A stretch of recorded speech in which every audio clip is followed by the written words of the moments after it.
ব'লক আজি এখন বিয়া খাই আহোঁ। অৱশ্যে মোৰ কাপোৰযোৰ কেনেকুৱা লাগিছে কওকচোন বাৰু। মোৰ কাপোৰযোৰ মই পূজাত লৈছিলোঁ, মায়ে দিছিলে। খুব ধুনীয়া লাগে মোৰ কালাৰটো।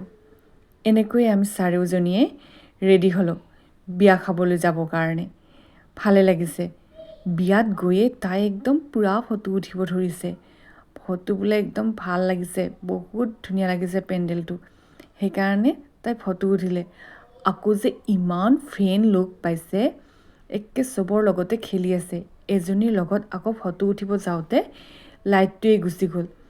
তাই অলপমান কিবাখন কৰিছিলে, তাৰপিছত লাইটটো আহি গ'ল।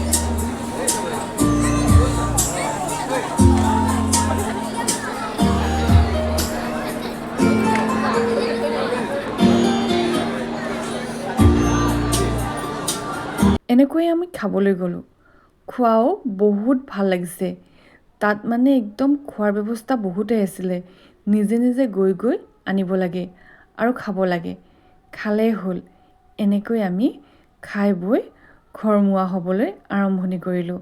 আহোঁতে আকৌ যিখিনি সোমাই যোৱা ব্যৱস্থা আছিলে, মানে সোমাই যাব পৰা ঠাইখিনি আছিলে, আমি ভিডিঅ' কৰা নাছিলোঁ। তেতিয়াই আকৌ মাহঁতে অলপমান ফটো চটো উঠে বুলি অলপমান ৰখি দিলোঁ। তাত অলপ সময় ৰখি আহোঁতে আমি দেখিলোঁ সংকীৰ্তন আহিছে। বৰ ভাল লাগে, আধ্যাত্মিক এটা পৰিৱেশ। ঘৰত আহি অলপমান ৰেষ্ট ল'লোঁ। নমস্কাৰ।